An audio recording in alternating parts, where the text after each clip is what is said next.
Hello friends, welcome my channel. आज हम लोग इस वीडियो में बात करेंगे भूगोल के बारे में। ठीक है, लूसेंट का भूगोल, जो कि यहाँ पे आपको पता है फास्ट लूसेंट रीडिंग क्लास चल रहा है। ये पार्ट 2 है हमारे वीडियो का। अगर आप पार्ट 1 नहीं देखे हैं तो हमारे वीडियो का डिस्क्रिप्शन में लिंक दिया हुआ है, उसे आप देख सकते हैं या फिर प्लेलिस्ट जाकर चेक कर सकते हैं। ये बहुत ही अच्छा सेशन चल रहा है, आपको बहुत फ़ायदा होगा। ठीक है, ये सिर्फ आपके लिए। अगर आप लूसेंट कंप्लीट करना चाहते हैं तो हमारे साथ बने रहिए, आपका लूसेंट ज़रूर कंप्लीट हो जाएगा। ठीक है, हम इसी तरह का वीडियो बनाकर पूरा लूसेंट को कंप्लीट करने वाले हैं, जिससे आपका स्टडी करना और भी आसान हो जाएगा। तो चलिए हम अपने वीडियो को स्टार्ट करते हैं। हाँ, और मैं आपसे एक चीज़ कहना चाहूँगा कि आप हमारे वीडियो को पूरा देखिएगा। ठीक है, शुरू से लास्ट तक वीडियो को देखिए, आपको ज़रूर फ़ायदा होगा, आपको अच्छा लगेगा। और अगर आप हमारे चैनल पे पहली बार विज़िट कर रहे हैं तो हमारे चैनल को सब्सक्राइब कर लीजिए, ताकि आपको इसी तरह का वीडियो आगे मिलते रहे। तो चलिए हम लोग स्टार्ट करते हैं अपने वीडियो को। शनि ग्रह के बारे में तो पहले पिछली वीडियो में हम लोग पढ़ चुके हैं। ठीक है, अब हम लोग क्या पढ़ेंगे? अरुण के बारे में। ठीक है, किसके बारे में पढ़ेंगे? अरुण के बारे में पढ़ेंगे। यह अरुण को क्या कहा जाता है? यूरेनस कहा जाता है। अरुण को यूरेनस कहा जाता है। यह आकार में तीसरा सबसे बड़ा ग्रह है। क्या तीसरा सबसे बड़ा ग्रह है? इसका तापमान लगभग -215 डिग्री सेल्सियस है। इसका खोज 1781 ईस्वी में विलियम हर्शेल द्वारा की गई थी। इसके चारों ओर 9 वलयों में से 5 वलयों का नाम अल्फा, बीटा, गामा, डेल्टा एवं एप्सिलॉन है। यह अपने अक्ष पर ठीक है यह अपने अक्ष पर पूरब से पश्चिम की ओर दक्षिणावर्त घूमता है, जबकि अन्य ग्रह पश्चिम से पूरब की ओर घूमता है। यहाँ सूर्योदय पश्चिम की ओर तथा सूर्यास्त पूरब की ओर होता है। इसके सभी उपग्रह भी पृथ्वी की विपरीत दिशा में परिभ्रमण करता है। इसका मतलब कह रहा है वरुण का, देखिए शॉर्टकट में जान लीजिए। अरुण जो है ना, तीसरा सबसे बड़ा ग्रह है। ठीक है, इसका टेम्परेचर -215 डिग्री सेल्सियस है और इसका खोज 1741 ईस्वी में विलियम हर्शेल ने किया था। ठीक है, इसका 9 वलय है, अल्फा, बीटा, गामा, डेल्टा और इप्सिन है। ठीक है, यह क्या करता है? यह पूरब से पश्चिम की ओर घूमता है। कैसे घूमता है? पूरब से पश्चिम की ओर। ठीक है, यह कैसे घूमता है? यह अपने अक्ष पर कैसे घूमता है? पूरब से पश्चिम की ओर घूमता है। जबकि अन्य ग्रह कैसे घूमते हैं? पश्चिम से पूरब की ओर घूमता है। अरुण ग्रह पे सूर्योदय पश्चिम की ओर होता है, सूर्यास्त पूरब की ओर, जबकि पृथ्वी पे सूर्योदय पूरब में होता है, सूर्यास्त पश्चिम में होता है। ठीक है, और अरुण जो है ना, लेटा हुआ ग्रह है, ये बहुत ही लेटा हुआ है। ठीक है, और इसका सबसे बड़ा उपग्रह कौन सा है? टाइटेनिया। सबसे बड़ा उपग्रह को क्या है? टाइटेनिया। तो चलिए आगे हम लोग वरुण के बारे में पढ़ेंगे। वरुण क्या है? वरुण को इंग्लिश में नेपच्यून कहा जाता है। इसका खोज 1846 ईस्वी में जॉन गाले ने किया था। नई खगोलीय व्यवस्था में यह सूर्य से सबसे दूर स्थित ग्रह है। यह हरे रंग का ग्रह है। यह हरे रंग के प्रकाश को उत्सर्जित करता है। इसके चारों ओर अति शीतल मीथेन का बादल। जैसे आपसे पूछ सकता है कि मीथेन का बादल किस ग्रह पे छाया हुआ है, किस ग्रह पे मीथेन का बादल है? तो वरुण पे। ठीक है, यानी कि नेपच्यून पे। इसका उपग्रहों में ट्राइटन जो है ना, प्रमुख ग्रह है। ठीक है, ट्राइटन, ये चीज़ याद रखिएगा, पूछ सकता है ट्राइटन किसका ग्रह है? तो वरुण का। आगे क्या है? अर्थ मतलब पृथ्वी। पृथ्वी आकार में 5वां सबसे बड़ा ग्रह है। पृथ्वी क्या है? आकार में 5वां सबसे बड़ा ग्रह है। पृथ्वी का अक्ष उसके कक्ष तल से पर लंबे बने लंब से 23.5 डिग्री झुका हुआ है। दूसरे शब्दों में पृथ्वी का अक्ष पृथ्वी की तली का 66.5 डिग्री का कोण बनाता है।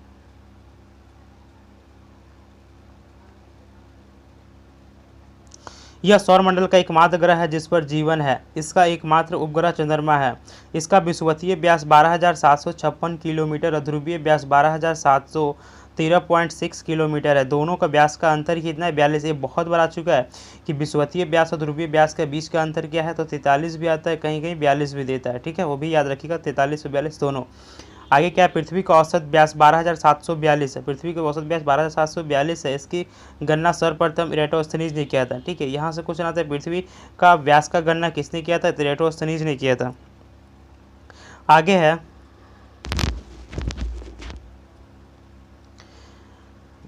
सूर्य से पृथ्वी की दूरी लगभग 149.6 मिलियन किलोमीटर है। ठीक है, यह अपने अक्ष पर पश्चिम से पूरब की ओर 1610 किलोमीटर प्रति घंटे की चाल से घूमता है। जैसे पृथ्वी जो है ना, अपने अक्ष पे पश्चिम से पूरब की ओर घूमता है। ठीक है, पश्चिम से पूरब की ओर घूमता है। इसका स्पीड 1610 है किलोमीटर चाल से घूमता है, जो कि 23 घंटे 56 मिनट और 4 सेकंड में एक चक्कर पूरा लगाता है। पृथ्वी की इस गति को घूर्णन या फिर दैनिक गति कहते हैं। इस गति से दिन रात होता है। पृथ्वी की अपनी जो घूर्णन गति है, इसी के कारण क्या होता है, दिन रात होता है। और जो चक्कर लगाता है उससे क्या होता है, साल होता है। जो चक्कर लगाता है, ठीक है, जो क्या होता है, पृथ्वी जब सूर्य का चक्कर लगाता है तो उससे क्या होता है, ऋतु परिवर्तन होता है। ठीक है, पृथ्वी को सूर्य की परिक्रमा पूरे करने में 365 दिन लगता है। 365 दिन 5 घंटे 48 मिनट और 46 सेकेंड लगता है। इस अवधि के दौरान परिक्रमण पूरी करने में पृथ्वी का मध्य वेग लगभग 30 किलोमीटर पर सेकेंड होता है। 30 किलोमीटर पर सेकेंड होता है। सूर्य के चतुर्थिक पृथ्वी के इस परिक्रमण को पृथ्वी की वार्षिक गति अर्थात परिक्रमण कहते हैं। पृथ्वी को सूर्य की परिक्रमा करने में लगा समय सौर वर्ष कहलाता है। प्रत्येक सौर वर्ष कैलेंडर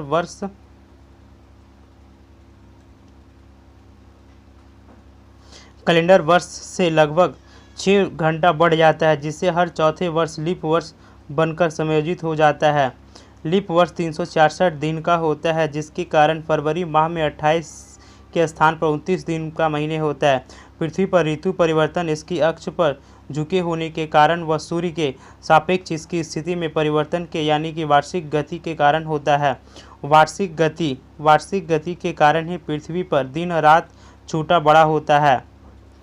आकार एवं बनावट की दृष्टि से पृथ्वी शुक्र के समान होता है। जल की उपस्थिति के कारण इसे नीला ग्रह भी कहा जाता है। सूर्य के बाद पृथ्वी के सबसे निकट का तारा प्रोक्सिमा सेंचुरी है। सूर्य के बाद, ठीक है,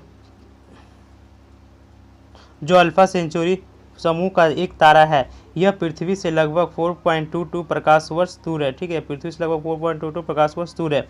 24 अगस्त 2006 को अंतर्राष्ट्रीय खगोल विज्ञानी संघ की प्राग बैठक में खगोल विज्ञानियों ने प्लूटो का ग्रह होने का दर्जा खत्म कर दिया, क्योंकि इसकी कक्षा वृत्ताकार नहीं है। यह वरुण ग्रह की कक्षा से होकर गुजरती है। नई खगोलीय व्यवस्था को प्लूटो के बौने ग्रहों की श्रेणी में रखा गया है। यह सूर्य का भी निकटतम तारा है। साइरस या फिर डॉग स्टार, ठीक है, पृथ्वी से 9 प्रकाश वर्ष दूर स्थित एवं सूर्य के से दुगने, ठीक है, क्या बोला, साइरस या फिर डॉग स्टार पृथ्वी से 9 प्रकाश वर्ष दूर स्थित है। यह सूर्य से दुगने द्रव्यमान वाला तारा है। ठीक है, डॉग स्टार साइरस क्या है, सूर्य से दुगने द्रव्यमान वाला तारा है। यह रात्रि में दिखाई पड़ने वाला सर्वाधिक चमकीला तारा। सर्वाधिक चमकीला तारा क्या है, तो साइरस या फिर डॉग स्टार उसे कहा जाता है। आगे क्या, चंद्रमा यानी कि मून। चंद्रमा की सतह पर उसकी आंतरिक स्थिति के अध्ययन को सेलेनोलॉजी कहा जाता है। क्या कहा जाता है, सेलेनोलॉजी। चंद्रमा के आंतरिक अध्ययन को क्या कहता है, सेलेनोलॉजी कहा जाता है। चंद्रमा पर धूल के मैदान को शांति सागर कहाँ है, तो चंद्रमा के मैदान पे क्या है, वो धूल की सागर है। यह चंद्रमा का पिछला भाग है जो अंधकारमय होता है। चंद्रमा के दक्षिणी ध्रुव पर, ठीक है, चंद्रमा के दक्षिणी ध्रुव पर स्थित लिबर्टीज पर्वत, जिसका ऊंचाई कितना है, तो 35,000 फुट है, यानी कि मीटर में चेंज करेगा 10,668 मीटर। चंद्रमा का उच्चतम पर्वत है। चंद्रमा को जीवाश्म ग्रह भी कहा जाता है। जीवाश्म ग्रह किसे कहा जाता है, चंद्रमा को कहा जाता है। चंद्रमा पृथ्वी की एक परिक्रमा 27 दिन 8 घंटे में करता है। चंद्रमा जो है पृथ्वी का एक परिक्रमा 27 दिन 8 घंटे में पूरा करता है और इतने ही समय में वह अपने अक्ष पर एक घूर्णन पूरा कर लेता है। यही कारण है कि चंद्रमा का सदैव एक ही भाग दिखाई पड़ता है।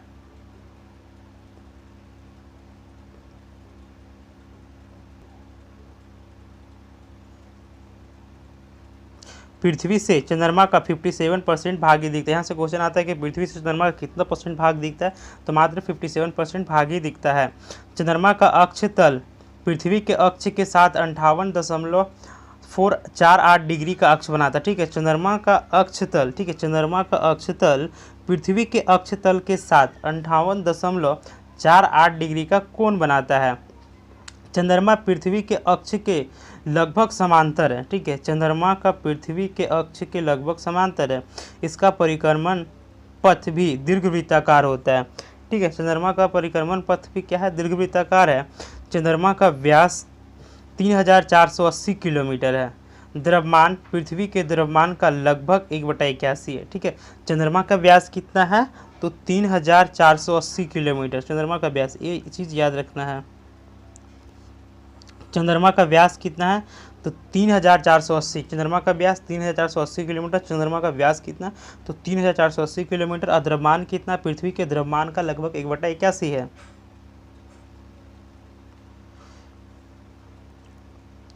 सूर्य के संदर्भ में चंद्रमा की परिक्रमा की अवधि, ठीक है, सूर्य के संदर्भ में चंद्रमा की परिक्रमा की अवधि कितना? 29.5853 दिन लगता है, मतलब 29.53 डेज लगता है, मतलब 29 दिन 12 घंटे और 44 मिनट और 2.8 सेकेंड, ठीक है। इस समय को एक चंद्रमास या फिर साइनोडिक्स मास कहा जाता है। चंद्रमास को क्या कहा जाता है? तो साइनोडिक्स मास भी कहा जाता है। नक्षत्र समय के दृष्टिकोण से चंद्रमा लगभग 27.5 दिन में पुनः उसी स्थिति में होता है। 27.5 दिन यानी कि 27 दिन 7 घंटे 43 मिनट 11.6 सेकेंड। यह अवधि एक नक्षत्र मास कहलाता है। नक्षत्र मास की अवधि पूछ सकता है कितना होता है, या फिर 27.5 दिन दे सकता है, या फिर अगर पूरा डिटेल में देगा तो 27 दिन 7 घंटे 43 मिनट और 11.8 सेकेंड होता है, ठीक है। ज्वार उठने के लिए अपेक्षित सौर का चंद्रमा की शक्तियों का अनुपात क्या होता है? 11:5।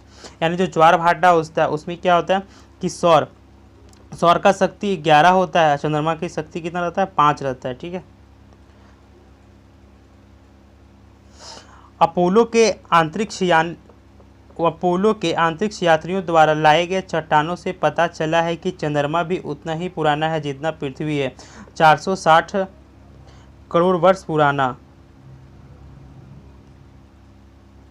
इस चट्टानों में टाइटेनियम अधिक मात्रा में पाया जाता है। चंद्रमा से जो पत्थर लाया गया उसमें कौन सी धातु की मात्रा सबसे अधिक है? तो टाइटेनियम है, ठीक है। सुपर मून क्या होता है? सुपर मून जब चंद्रमा पृथ्वी के सबसे निकट होता है तो उस स्थिति को सुपर मून कहा जाता है। सुपर मून का मतलब क्या होता है? जब चंद्रमा पृथ्वी के सबसे निकट हो, ठीक है, मतलब जब चंद्रमा जो होता है ना पृथ्वी के सबसे निकट होता है तो उस स्थिति को क्या कहता है? सुपर मून कहा जाता है। इसे फेरिस फुल मून भी कहा जाता है। जैसे पेरिजी फुल मून किसे कहा जाता है? तो सुपर मून को कहा जाता है। और पेरिजी फुल मून कब होता है ऐसे दे सकता है, तो जब चंद्रमा पृथ्वी के सबसे निकट हो तो वो क्या होता है? पेरिजी फुल मून भी कहते हैं, मतलब वही होता है, ठीक है। इसमें चांद 14% बड़ा दिखता है। जब सुपर मून लगता है ना तो चांद 14% बड़ा दिखता है और 30% तक यह अधिक चमकीला दिखता है। सुपर मून क्या है? जब चंद्रमा पृथ्वी के सबसे निकट होता है उस स्थिति को सुपर मून कहते हैं। और इसे पेरिजी फूल भी कहा जाता है, मतलब सुपर मून को क्या कहा जाता है? पेरिजी फूल भी कहा जाता है। इसमें सुपर मून में क्या होता है? 14% ज़्यादा बड़ा दिखता है चंद्रमा और 30% सबसे अधिक चमकीला दिखता है। चंद्रमा नॉट, ठीक है, चंद्रमा एवं पृथ्वी के बीच की औसत दूरी 3,84,365 किलोमीटर है। ये बहुत बार आ चुका है कि चंद्रमा एवं पृथ्वी के बीच की औसत दूरी कितना है? तो 3,84,365 किलोमीटर।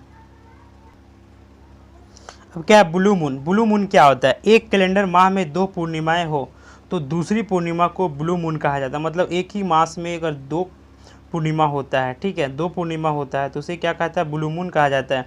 इसका मुख्य कारण 2 पूर्णिमाओं का बीच का अंतर 31 दिन का होता है। इसे दे सकता है कि 2 पूर्णिमाओं के बीच का अंतर कितने दिन का होता है? तो 31 दिन का अंतर होता है, ठीक है। 31 दिन से कम होना चाहिए, 31 दिन का नहीं, 31 दिन से कम होना चाहिए। मतलब 2 पूर्णिमाओं के बीच का अंतर कितना होना चाहिए? 31 दिन से कम होना चाहिए। ऐसा 2 दिन साल पर होता है, ठीक है। ऐसा क्या होता है? ऐसा 2-3 साल, ऐसा क्या होता है? 2-3 साल पर होता है। अगस्त 2012 में 2 पूर्णिमाएँ 2 व 31 अगस्त को देखे गए थे। इसमें से 31 अगस्त के पूर्णिमा को ब्लू मून कहा गया, जबकि किसी वर्ष के विशेष 2 या अधिक माह ब्लू मून को होते हैं। मून ईयर कहा जाता है। वर्ष 2018 ईस्वी में मून ईयर हुआ था। मून ईयर कब हुआ था? तो 2018 में। नोट के आगे क्या है? सी ऑफ ट्रैंक्विलिटी चंद्रमा पर वह स्थान है जहां अमेरिका का अंतरिक्ष यान अपोलो 11 उतरा था। जैसे दे सकता क्वेश्चन कि अमेरिका का अपोलो 11 यान कहां उतरा था? तो सी ऑफ ट्रैंक्विलिटी पे उतरा था, ठीक है, उसका नाम दिया गया सी ऑफ ट्रैंक्विलिटी। अब आता है बौने ग्रह। बौने ग्रह मतलब प्लूटो, ठीक है। IAU का नया नाम क्या होता है? 1,34,340 रखा गया है प्लूटो का नाम। क्लाउड टॉम्बो ने 1930 में खोजा था।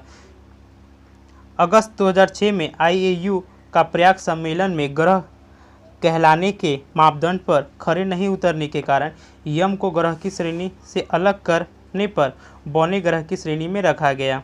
अब आता है क्या यम। यम को ग्रह की श्रेणी से निकालने का कारण क्या क्या था, ठीक है। हम लोग यम मतलब प्लूटो को ग्रह से आखिर क्यों निकाल दिया गया, इसके बारे में हम लोग जानते हैं, ठीक है। यह आकार में चंद्रमा से छोटा था, इसका कक्षा का वृत्ताकार नहीं होना, वरुण की कक्षा में काटना। ये क्या करता था ना, ये अरुण का जो जैसे ये चक्कर लगा रहा है तो ये क्या करता था, ये हम इस तरह से ऐसे काट देता था, अरुण का चक्कर को काट देता था, ठीक है।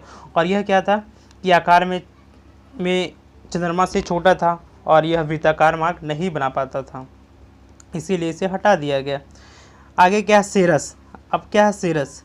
सेरस का खोज किसने किया, तो प्याजी ने किया। डायरेक्ट क्वेश्चन आ सकता है कि सेरस का खोज किसने किया, और प्याजी।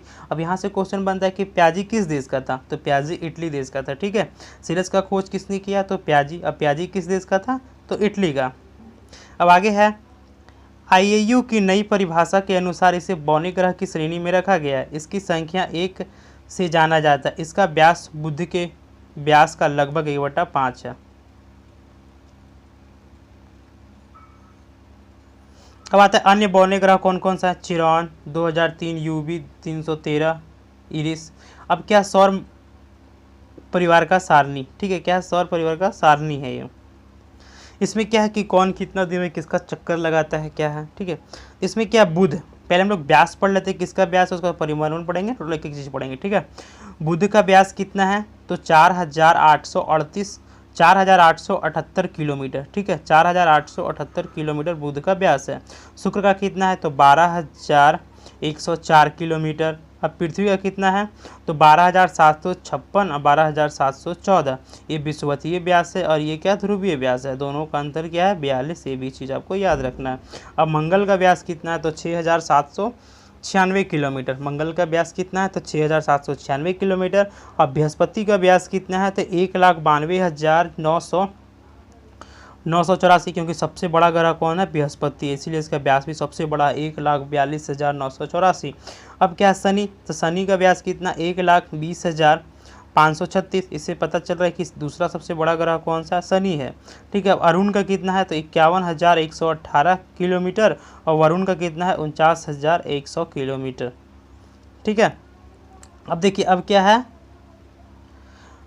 परिभ्रमण काल। अपने अक्ष पर कौन कितना दिन में घूमता है, तो बुध। सबसे कम समय में कौन घूमता है, तो वरुण, ठीक है, 16.1 सेकेंड में, 1 घंटे में, ठीक है। अब क्या है बुध। बुध कितने दिन में घूमता है, तो 58.6 दिन में, ठीक है। कितने दिन में घूमता है, 58.6 दिन में। अब शुक्र कितने दिन में घूमता है, तो 243 दिन में। शुक्र कितने दिन में घूमता है, 243 दिन में। अब पृथ्वी कितना घूमता है, तो 23.9 घंटे, ये तो आपको पता होगा, 24 घंटे लगभग। मंगल कितने घंटे में घूमता है, तो 24.6 घंटे में। बृहस्पति कितने में घूमता है, तो 9.9 घंटे में। शनि कितने में घूमता है, 10.3 घंटे में। अरुण कितने में घूमता है, तो 12.2 घंटे में। और वरुण कितने में घूमता है, तो 16.1 घंटे में, ठीक है। इस चीज़ को आप याद रखिएगा, यहाँ से डायरेक्ट क्वेश्चन आ सकता है। अब परिक्रमण काल मतलब सूर्य की परिक्रमा, सूर्य के चारों ओर, तो बुध। बुध जो है कितने 88 दिन में। ऐसे क्वेश्चन आ सकता है कि सबसे कम समय में सूर्य का चक्कर कौन लगाता है, तो क्या होगा, बुध होगा, जो कि 88 दिन में लगा लेता है। अब आता है शुक्र। शुक्र कितने दिन में लगाता है, तो 224.7 दिन में, ठीक है। पृथ्वी कितने दिन में, 365.26 दिन में। अब मंगल आता है, मंगल 687 दिन में लगाता है। मंगल कितने में लगाता है, 687 दिन में। बृहस्पति कितने दिन में लगाता है, तो 11.9 दिन में, ठीक है, 11.9 दिन में बृहस्पति चक्कर लगाता है। अब क्या आता है शनि। शनि कितने दिन में लगाता है, तो 29.5 दिन में, ठीक है। शनि कितने में लगाता है, 29.5 दिन में।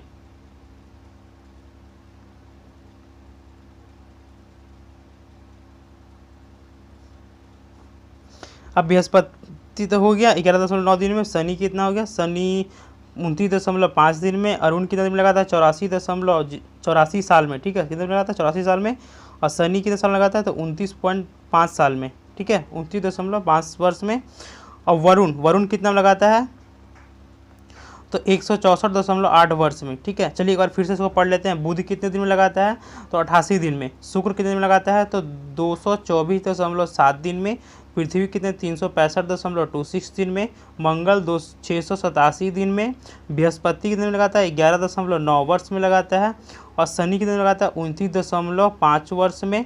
अरुण कितने दिन में लगाता है, तो 84 वर्ष में, ठीक है। वरुण कितने में लगाता है, 164 वर्ष में लगाता है, जो कि सबसे अधिक समय चक्कर लगाने में कौन लगाता है, तो वरुण लगाता है। अब क्या, लघु सौरमंडलीय पिंड, ठीक है, लघु सौरमंडलीय पिंड।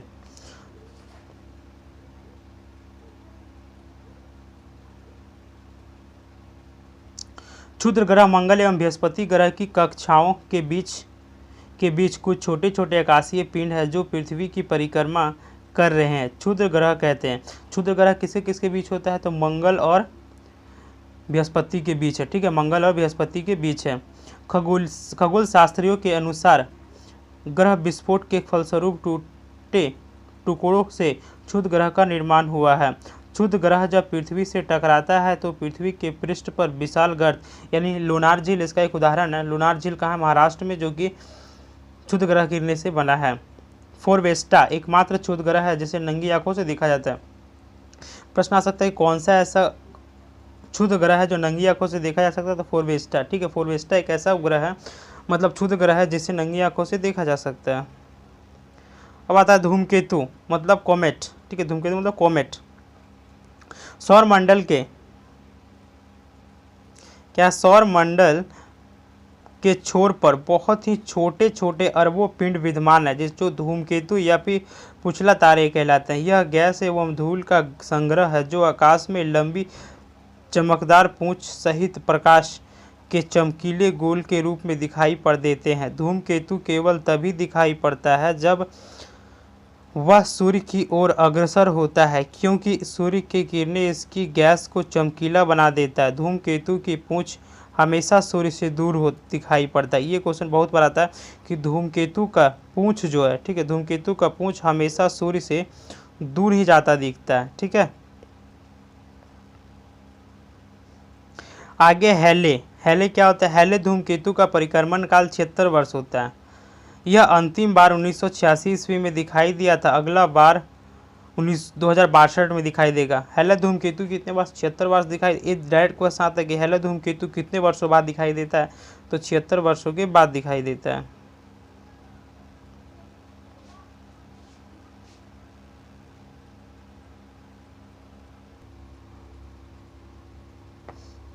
धूमकेतु हमेशा के लिए टिकाऊ नहीं होता। धूमकेतु क्या होता है, हमेशा के लिए टिकाऊ नहीं होता, फिर भी प्रत्येक धूमकेतु के लौटने का समय निश्चित होता है। उल्का, ठीक है, मैटर्स। उल्काएं प्रकाश की चमकीली धारी के रूप में दिखाई देते हैं जो आकाश में क्षण भर के लिए चमकती और लुप्त हो जाती है। उल्काएं क्षुद्र ग्रहों के टुकड़े व धूमकेतु द्वारा पीछे छोड़े गए धूल के कण होते हैं। अब क्या आता है, पृथ्वी और उसका सौर संबंधी, ठीक है, प्रकाश चक्र, वैसी वैकल्पिक रेखा जो पृथ्वी के प्रकाशिक और प्रकाशित भाग को बांटती है।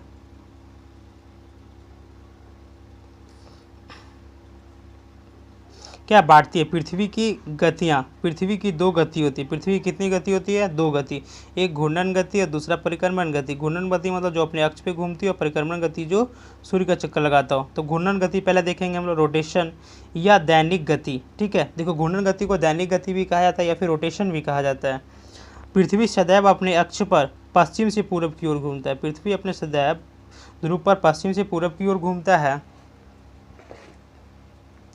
जिसे पृथ्वी का घूर्णन या भी परिक्रमण कहते हैं। इसके कारण दिन व रात होता है, अतः इस गति को दैनिक गति भी कहा जाता है। अब आता है परिक्रमण, ठीक है। अब क्या आता है, परिक्रमण या वार्षिक गति अपने अक्ष पर घूमने के साथ साथ सूर्य के चारों ओर एक दीर्घवृत्तीय मार्ग पर परिक्रमा करती है, जिसे परिक्रमण या फिर वार्षिक गति कहते हैं। पृथ्वी को सूर्य की एक परिक्रमा पूरा करने में 365 दिन 6 घंटे लगते हैं। पृथ्वी को सूर्य की परिक्रमा करने में कितने दिन लगता है, 665 दिन 6 घंटे का समय लगता है। अब आता है नक्षत्र दिवस। एक मध्याह्न रेखा के ऊपर किसी निश्चित नक्षत्र के उत्तरोत्तर 2 बार गुजरने के बीच की अवधि को नक्षत्र दिवस कहते हैं। यह 23 घंटे व 56 मिनट की अवधि का होता है। सौर दिवस, जब सूर्य का गतिहीन मानकर पृथ्वी द्वारा उसके परिक्रमा की गणना दिवसीय के रूप में की जाती है, तब सौर दिवस ज्ञात होता है। इसकी अवधि पूरे 24 घंटे होती है। नोट, अपने परिक्रमण पथ पर पृथ्वी सूर्य के चारों ओर 29.8 किलोमीटर पर सेकेंड के वेग से चमकती है। अब आता है उपसौर। उपसौर, ठीक है, पृथ्वी सूर्य की परिक्रमा दीर्घवृत्तीय कक्षा में करती है, जिसे एक फोकस पर सूर्य होता है। जब पृथ्वी सूर्य के अत्यधिक पास होता है तो उसे उपसौर कहते हैं। ठीक है, जब क्या होता है, सूर्य पृथ्वी के पास होता है तो उसे उपसौर कहा जाता है। ऐसी स्थिति में 3 जनवरी को, ठीक है, 3 जनवरी को होता है, यानी 3 जनवरी को पृथ्वी जो होता है सूर्य के सबसे निकट होता है। ऐसी स्थिति में पृथ्वी और सूर्य के बीच की दूरी 14.70 करोड़ किलोमीटर होता है। अपसौर मतलब नज़दीक रहेगा तो उपसौर, ठीक है, अगर नज़दीक आया तो उपसौर, तो नज़दीक कब आएगा, 3 जनवरी को। अब क्या आता है, अपसौर आता है। ठीक है, पृथ्वी जब सूर्य से अधिकतम दूरी पर स्थित होता है तो उसे अपसौर कहते हैं। ऐसी स्थिति 4 जुलाई को होता है। ऐसी स्थिति कब होता है, 4 जुलाई को। मतलब उपसौर आएगा तो 3 जनवरी को, मतलब सबसे नज़दीक। अपसौर बोलेगा तो सबसे दूर, 4 जुलाई को। इसी स्थिति में पृथ्वी और सूर्य के बीच की दूरी 15.21 करोड़ किलोमीटर होता है। अब क्या था, एपसाइड रेखा। अपसाइड रेखा उपसौर और अपसौरी को मिलाने वाली काल्पनिक रेखा सूर्य के केंद्र से गुजरता है, इसे एपसाइड रेखा कहते हैं। मतलब दोनों को, उपसौर और अपसौर को मिलाने वाली रेखा को क्या कहा जाता है, एपसाइड रेखा कहा जाता है। अब आगे क्या, अक्षांश। ठीक है, अक्षांश विषुवत वृत्त के उत्तर या दक्षिण दिशा में किसी स्थान की कोणीय दूरी को अक्षांश कहते हैं। यह कोण पृथ्वी के केंद्र पर बनाता है। इसे विषुवतीय वस्तु से दोनों ओर अंशों में मापा जाता है। विषुवतीय वृत्त 0 अंश के अक्षांश को प्रदर्शित करता है। विषुवतीय वृत्त उत्तर एवं दक्षिण दिशा में 1 डिग्री के अंतराल में खींचे जाने पर 90 अक्षांश वृत्त होते हैं, यानी कि किसी भी स्थान का अक्षांश 90 डिग्री से अधिक नहीं हो सकता। विषुवत वृत्त के उत्तरी भाग को उत्तरी गोलार्ध और दक्षिणी भाग को दक्षिणी गोलार्ध कहा जाता है। अब आता है अक्षांश समानांतर। काल्पनिक रेखाओं का एक ऐसा समूह जो पृथ्वी के चारों ओर, ठीक है, चारों ओर पूरब से पश्चिम दिशा में विषुवत रेखा के समानांतर खींचा जाता हो, अक्षांश रेखा कहलाता है। अथवा भूमध्य रेखा से एकमात्र कोणीय दूरी वाले स्थानों को मिलाने वाली रेखा को अक्षांश रेखा कहते हैं। भूमध्य रेखा 0 डिग्री की अक्षांश रेखा है। भूमध्य क्या है, 0 डिग्री का अक्षांश रेखा होता है, अतः इस पर स्थित सभी स्थानों का अक्षांश 0 होगा। भूमध्य रेखा के उत्तर स्थित अक्षांश को उत्तरी अक्षांश रेखाएं और उसके दक्षिण स्थित अक्षांश रेखाओं को दक्षिणी अक्षांश रेखाएं कहते हैं। दो अक्षांश रेखाओं के मध्य की दूरी कितना होता है, 111 किलोमीटर। दो अक्षांश रेखाओं के मध्य के बीच की दूरी कितना होता है, तो 111 नोट। ठीक है, यदि अक्षांश समांतर को 1 डिग्री के अंतराल पर खींचे तो उत्तरी एवं दक्षिणी दोनों गोलार्धों में 89 अक्षांश समानांतर होंगे। इस प्रकार विषुवतीय वृत्त को लेकर अक्षांश समानांतरों की कुल संख्या 179 है। अगला, भूमध्य रेखा के उत्तर में 23.5 डिग्री अक्षांश को कर्क रेखा। ठीक है, उत्तर में 23.5 डिग्री अक्षांश रेखा को क्या कहते हैं, कर्क रेखा, और दक्षिण में 23.5 डिग्री अक्षांश को कहते हैं, मकर रेखा कहते हैं। मान लीजिए एक क्या विषुवतीय रेखा है, ठीक है, और 23 डिग्री ऐसे करके ना, तो ये 23 डिग्री यहाँ तक हो रहा है, तो यहाँ तक क्या होगा, कर्क रेखा, और दक्षिण में क्या होगा, मकर रेखा। अब क्या है, भूमध्य रेखा। ठीक है, भूमध्य रेखा उत्तर के 66.5 डिग्री अक्षांश को अटलांटिक वृत्त और दक्षिणी 66 डिग्री अक्षांश को आर्कटिक वृत्त कहते हैं। कर्क रेखा निम्न देशों से होकर गुजरती है।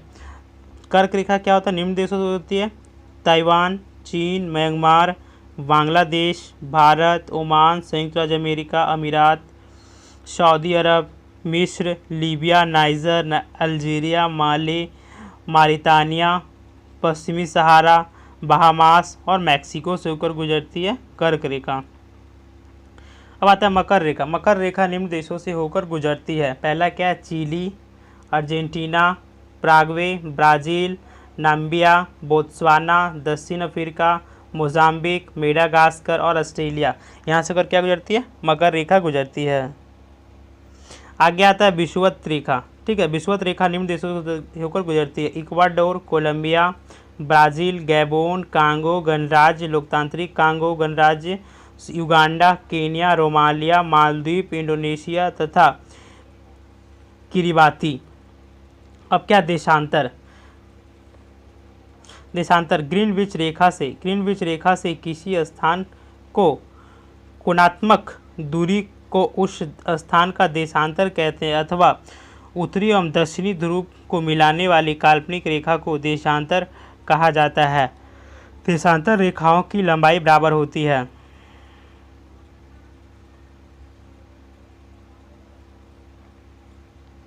जैसे कि मान लीजिए यहाँ एक पॉइंट है, ये नॉर्थ पोल हो गया। ठीक है, ये क्या हो गया, नॉर्थ पोल है, ये साउथ पोल हो गया। ठीक है, तो जो इस तरह से रेखा होता है ना, इस तरह से रेखा जो होता है मिलाता है, इस तरह से रेखा जो विषुवत रेखा के चारों ओर से इस तरह से मिले रहता है, उसे ही देशांतर रेखा कहा जाता है। ठीक है, और ये क्या होता है, एक दूसरे का समानांतर होता है। क्या होता है, एक दूसरे का समानांतर होता है।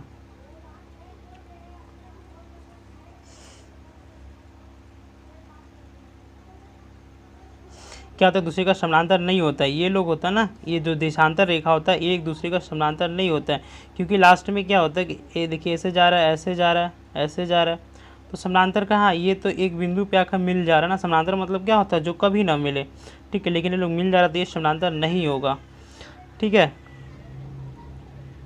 समानांतर नहीं होते। ये रेखाएं उत्तर एवं दक्षिण ध्रुव पर एक बिंदु पर मिल जाती है। ध्रुवों से विषुवत रेखा की ओर बढ़ने वाले पर देशांतरों के बीच की दूरी बढ़ जाती है तथा विषुवत रेखा पर इसके बीच की अधिकतम दूरी 111.32 किलोमीटर होता है। देशांतर रेखाओं को एक समान होने के कारण इसकी गणना में कठिनाई थी, इसीलिए सभी देशों ने सर्वसहमति से यह निश्चित किया कि ग्रीनविच वेधशाला से गुजरने वाले देशांतर रेखा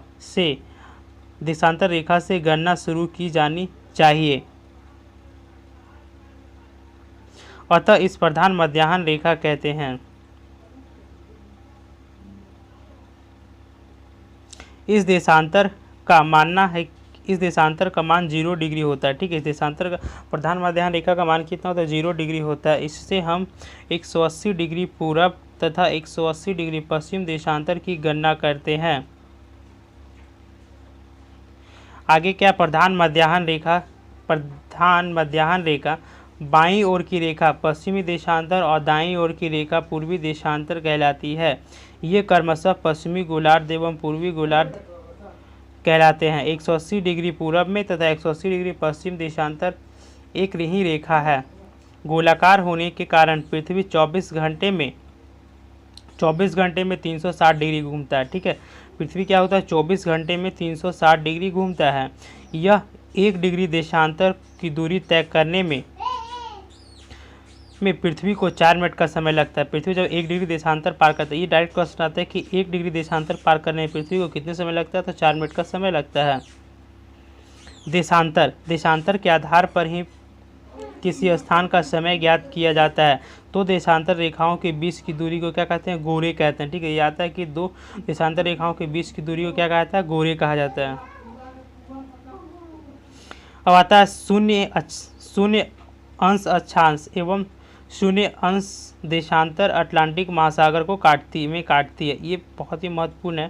ठीक है, जैसे देख सकता है 0 अंश अक्षांश। ठीक है, 0 अंश अक्षांश एवं 0 अंश देशांतर क्या है, 0 अंश अक्षांश एवं 0 अंश देशांतर कहाँ काटता है, अटलांटिक महासागर में डायरेक्ट आता है। देख सकता है आपको 0 अंश अक्षांश एवं 0 अंश देशांतर कहाँ काटता है आपस में दूसरे को, तो अटलांटिक महासागर में काटता है। ठीक है, आगे क्या है, नोट मानचित्र एवं ग्लोब पर पाए जाने वाली प्रतिच्छेद रेखाओं को भौगोलिक रेखा जाल कहते हैं। क्या कहते हैं, रेखा जाल कहते हैं। अब संक्रांति आता है। सूर्य के उत्तरायण एवं दक्षिणायन की सीमा को संक्रांति कहते हैं। सूर्य के उत्तरायण एवं दक्षिणायन की सीमा को क्या कहते हैं, संक्रांति कहते हैं। अब कर्क संक्रांति क्या है, 21 जून को कर्क 21 जून को सूर्य कर्क रेखा पर लंबवत होता है, ठीक है, इसीलिए इसे कर्क संक्रांति कहते हैं। कर्क संक्रांति किस मनाया था, क्योंकि 21 जून को सूर्य जो होता है ना वो कर्क रेखा पे क्या होता है, लंबवत होता है, इसीलिए कर्क संक्रांति कहते हैं। इसी दिन उत्तरी गोलार्ध में सबसे बड़ा दिन होता है, मतलब उत्तरी गोलार्ध में सबसे बड़ा दिन कब होता है, तो 21 जून को, ठीक है, कब होता है, तो 21 जून को। आपसे बोल सकता है कि कर्क संक्रांति क्यों मनाया जाता है, क्योंकि 21 क्यों होता है, क्योंकि 21 जून को सूर्य जो होता है ना कर्क रेखा पे लंबवत होता है, और इसी दिन मतलब 21 जून का दिन ही उत्तरी गोलार्ध में 21 जून का दिन ही उत्तरी गोलार्ध में सबसे बड़ा दिन होता है। अब आगे आता है, नॉर्वे में अर्धरात्रि के समय सूर्य 21 जून को दिखाई पड़ता है, ठीक है। अब बोल सकता है कि नॉर्वे में अर्धरात्रि को सूर्य कब दिखाई पड़ता है, तो 21 जून को। 21 जून को जब कर्क रेखा पे सूर्य लंबवत पड़ता है और उत्तरी गोलार्ध में सबसे बड़ा दिन होता है। अब आता है मकर संक्रांति। मकर संक्रांति क्या मतलब, मकर संक्रांति कब होता है, तो 22 दिसंबर को। एक चीज़ दिखाते हैं कि कर्क संक्रांति 21 जून को और मकर संक्रांति कब होता है, तो 22 दिसंबर को।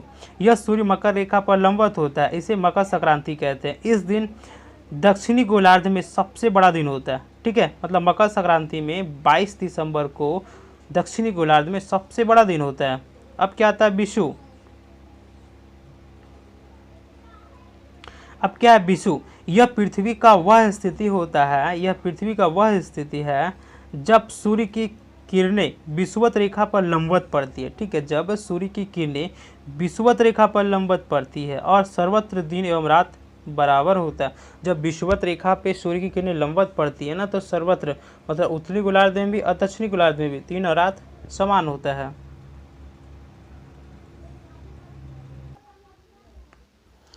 तेईस सितंबर, ठीक है, 23 सितंबर 21 मार्च को, 23 सितंबर एवं 21 मार्च को संपूर्ण पृथ्वी पर दिन और रात क्या होता है, बराबर होता है। संपूर्ण पृथ्वी पर दिन और रात क्या होता है, बराबर होता है। इस क्रमशः शरद विषु कहते हैं। शरद विषु में क्या होता है कि शरद विषु में इसे क्रमशः शरद ऋतु कहते हैं, ठीक है, वसंत विषु एवं शरद विषु एवं वसंत विषु कहते हैं। अब आगे आता है 21 मार्च से 23 सितंबर की अवधि में उत्तरी गोलार्ध, ठीक है, 21 मार्च से 23 सितंबर की अवधि में उत्तरी गोलार्ध सूर्य का प्रकाश 12 घंटे या अधिक समय तक प्राप्त करता है, अतः यहाँ दिन बड़े और रात छोटे होते हैं। जैसे जैसे उत्तरी ध्रुव की ओर बढ़ते जाते हैं दिन की अवधि भी बढ़ती जाती है। उत्तरी ध्रुव पर तो दिन की अवधि 6 महीने की होती है। 23 सितंबर से 21 मार्च तक सूर्य का प्रकाश दक्षिणी गोलार्ध में 12 घंटे या अधिक समय तक होता है। जैसे जैसे दक्षिणी ध्रुव की ओर बढ़ते हैं दिन की अवधि भी बढ़ती है। दक्षिणी ध्रुव पर इसी कारण 6 महीने तक दिन रहता है और इसी प्रकार उत्तरी ध्रुव एवं दक्षिणी ध्रुव पर दोनों पर ही 6 महीने तक दिन और 6 महीने तक रात्रि रहता है। अब पृथ्वी को अपनी अक्ष पर झुकी होने के कारण दिन व रात छोटा बड़ा होता है। जैसे पूछ सकता है कि पृथ्वी का किस कारण से, ठीक है, छोटा बड़ा होता है, तो अपनी अक्ष पर झुके होने के कारण जो होता है ना, दिन और रात छोटा बड़ा होता है। तो चलिए हम लोग सूर्य ग्रहण नेक्स्ट वीडियो में पढ़ेंगे, ठीक है, यहाँ से हम लोग अगले वीडियो में पढ़ेंगे क्योंकि वीडियो बहुत लंबा हो जाएगा, ठीक है। और अगर आपको वीडियो अच्छा लग रहा है तो हमारे वीडियो को लाइक कीजिए और शेयर कीजिए, ठीक है। हम इसी तरह का वीडियो लाएंगे, हम आपसे प्रॉमिस करते हैं कि हम पूरा लूसेंट इसी तरह से कंप्लीट करेंगे। अगर आप जॉब लेना चाहते हो तो ये बहुत ही अच्छा मौका है आपके पास कि अभी वक्त है थोड़ा सा एग्ज़ाम होने में और आपके पास वक्त है, तो आप लूसेंट का तैयारी कर सकते हो हमारे साथ। बहुत ही अच्छे तरीके से हम लोग पढ़ रहे हैं। आपने वीडियो देखा होगा, अगर आपने वीडियो पूरा देखा है और आपको वीडियो अच्छा लगा है, ये हमारा भी नया चैनल खुला है, जैसे हो सकता है आपको व्यू कम दिखे, ठीक है, क्योंकि मैंने भी नया चैनल खोला है, ये 1 महीना भी नहीं हुआ हमारे चैनल को खोले हुए, ठीक है। तो आप देख सकते हो सब्सक्राइबर भी बहुत कम है, इसीलिए व्यू बहुत ही कम है अभी हमारे चैनल पे। तो अगर आपको वीडियो अच्छा लगा है, आप हमारे साथ पढ़ना चाहते हैं, तो प्लीज़ हम आपसे रिक्वेस्ट करना चाहेंगे कि आप हमारे चैनल को सब्सक्राइब कीजिए और हमारे चैनल को भी ग्रो कीजिए। तो चलिए हम लोग मिलते हैं नेक्स्ट वीडियो में। जय हिंद।